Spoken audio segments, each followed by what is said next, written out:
Bonjour à tous, c'est Claire, bienvenue dans cette vidéo. Alors aujourd'hui, je n'étais pas très en forme et du coup j'ai décidé de faire une vidéo un peu ludique, comme ça va essayer de me redonner un peu de pêche.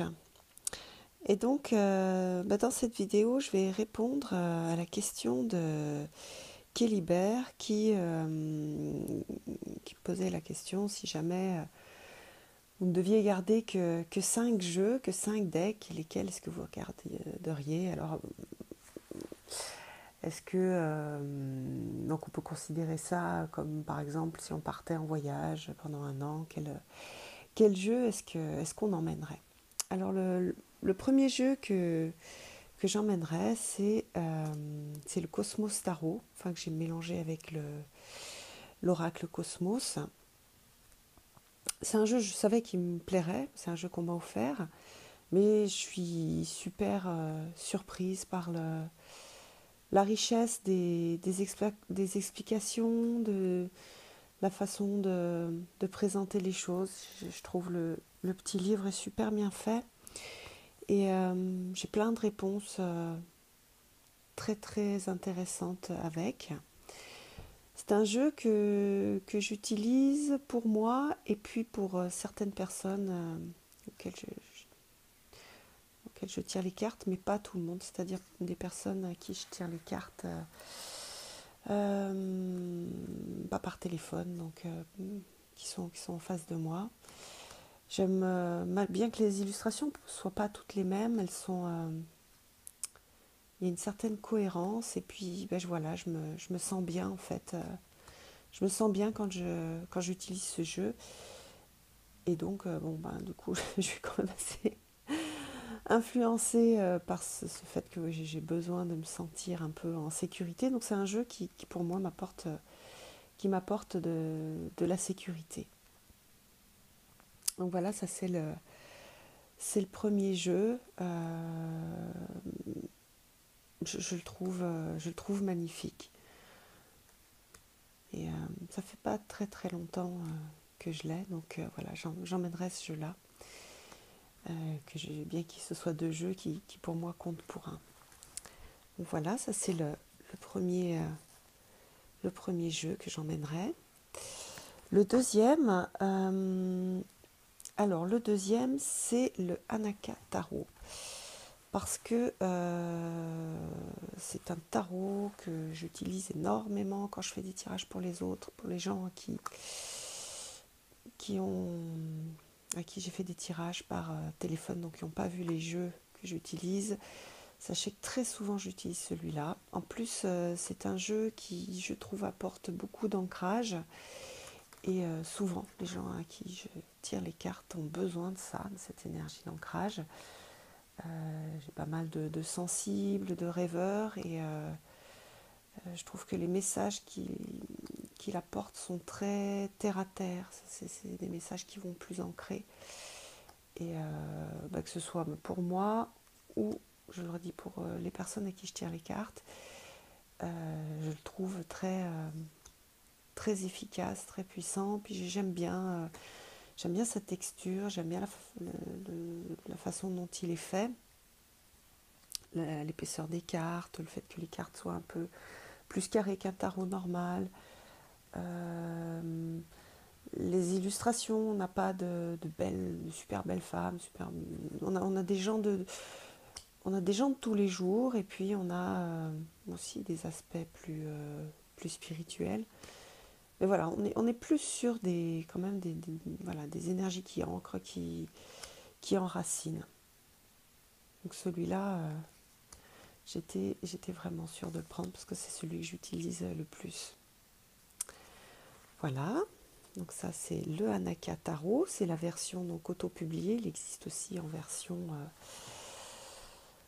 version mass market, je ne sais plus qui c'est qui l'a publié. Le troisième jeu, c'est celui-ci, c'est le Victorian Romantic Tarot.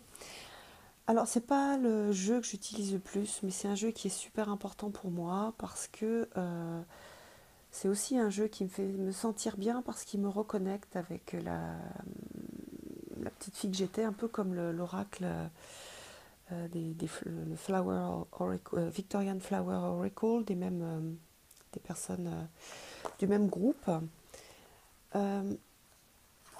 Alors, c'est un jeu qui a des grandes cartes et qui a une texture de cartes qui est assez particulière, donc qui est difficile à montrer en vidéo. Et puis donc qui a des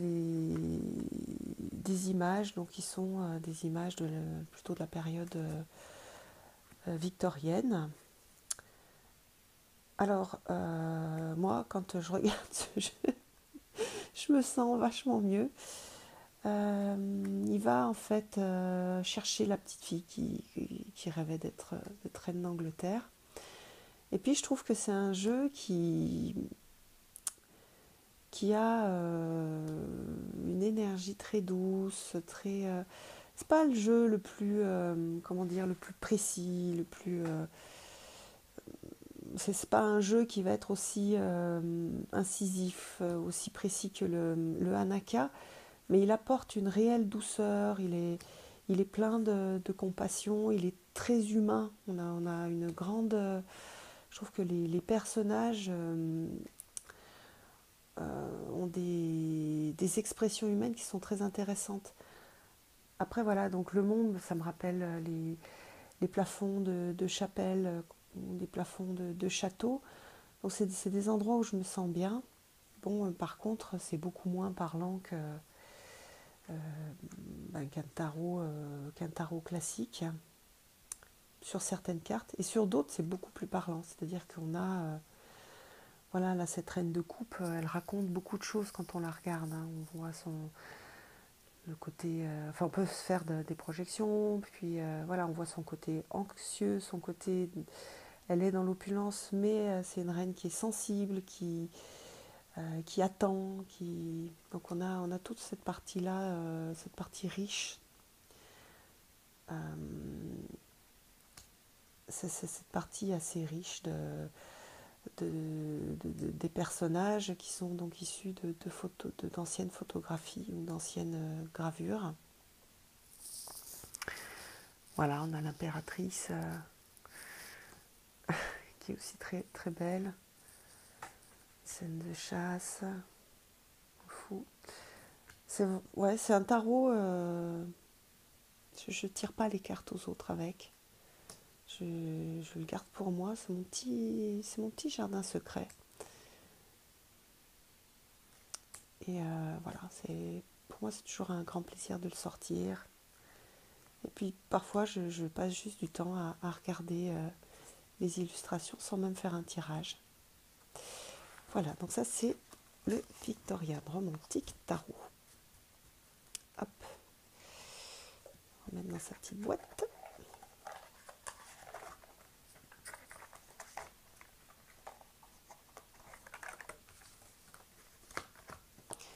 Voilà. Alors, le troisième jeu, non, c'est le quatrième. Le quatrième jeu, c'est le Vision Quest. C'est un jeu qui n'est pas sur la base du Rider-Waite. Il ressemble un peu plus au TOT, mais pas tout à fait non plus. C'est un jeu que j'aime parce qu'il a un côté extrêmement donc chamanique. J'aime beaucoup les couleurs, j'aime beaucoup les illustrations, j'aime les mots-clés.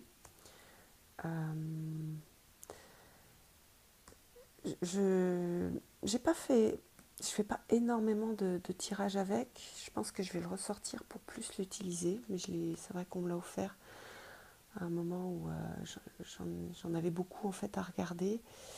Mais il a, enfin les quelques tirages que j'ai faits, et puis lui il va toucher cette partie chamanique, ce lien que j'ai avec les Indiens d'Amérique, qui vient de je ne sais pas trop où. C'est quelque chose que je sens à l'intérieur, peut-être une vie antérieure. C'est vrai que j'ai une grande facilité à me connecter aux animaux, et puis j'ai une sorte de... Voilà, c'est un lien de cœur, un lien que je sens à l'intérieur, hein, qui est extrêmement fort. J'ai fait voilà, j'ai fait des huttes chamaniques. Mais je sais pas, je fais pas partie vraiment d'un groupe comme j'ai pu faire partie de groupes de théosophes. Et oui, c'est vraiment quelque chose que je sens à l'intérieur de moi. Voilà, c'est ce lien avec le chamanisme nord-américain. J'aime dans ces cartes la grande douceur qui en ressort. Puis c'est un jeu que j'ai en français, donc bien que je parle bien anglais, pour moi c'est beaucoup plus confortable d'avoir un jeu en français.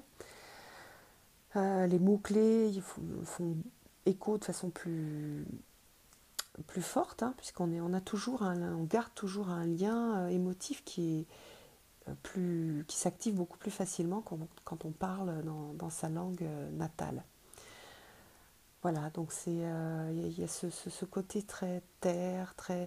Je pense que ça touche aussi. Moi, j'ai un, un aspect assez contemplatif, c'est-à-dire que je suis très touchée par les paysages, par les fleurs, par regarder les animaux. Voilà, je peux passer une demi-heure à regarder les abeilles dans les fleurs et rigoler, regarder se casser la figure des fois quand c'est des grandes fleurs au fond des fleurs. Donc ça va toucher en fait cette partie-là, cette partie de lien avec la nature. Donc c'est une partie qui me fait aller mieux, qui me fait me sentir mieux. Donc voilà, pour moi c'est un jeu qui m'aide à me reconnecter à tout ça. Hop. Et puis le dernier,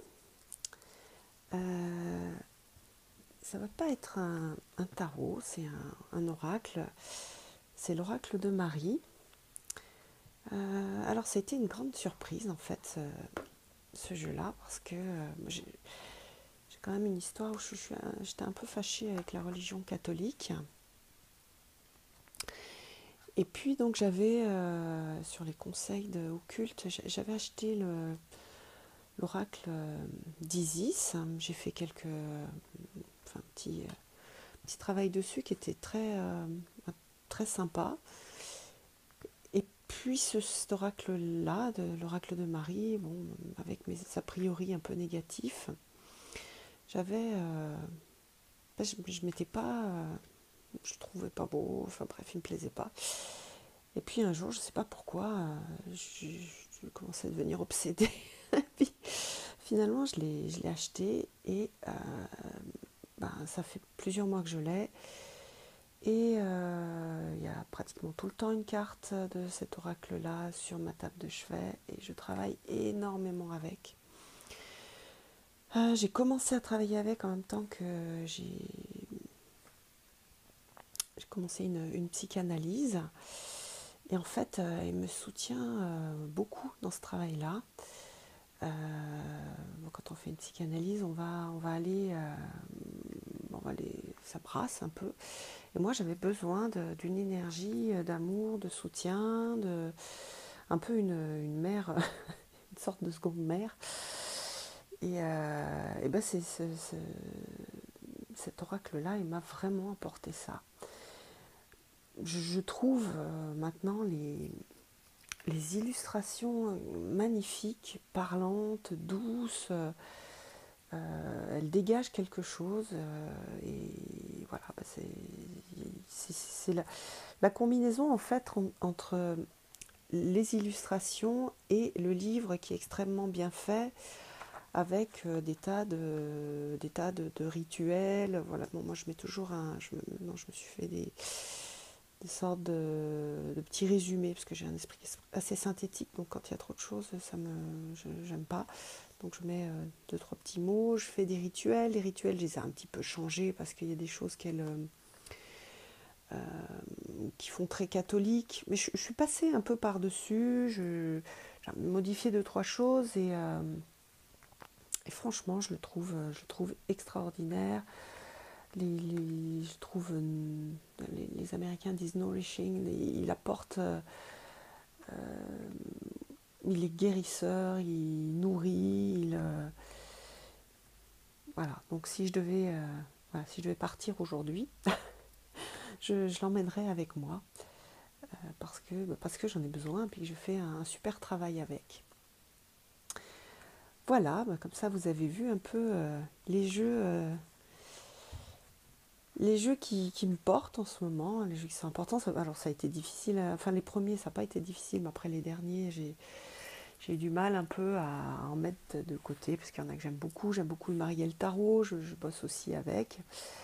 Euh, voilà, Shadowscapes aussi, quand je fais des tirages j'utilise aussi pas mal, le Crystal Vision aussi, donc voilà, moi c'est... Malgré tout, c'est ces 5 jeux-là que j'emmènerai aujourd'hui si je devais partir. Bien, j'espère que cette vidéo vous a plu, puis je vous engage à noter dessous cette vidéo les jeux que vous emmèneriez vous si vous deviez partir. Et puis si vous êtes blogueur ou youtubeur, je trouve que c'est sympa comme question, et si vous voulez le partager aussi dans une vidéo ou dans un article. Voilà, je trouverais ça intéressant aussi de voir ce que les francophones emmèneraient s'ils devaient partir soit dans une île déserte, soit en voyage d'une année. Je vous souhaite une belle journée, je vous donne rendez-vous pour une prochaine vidéo. Bye bye!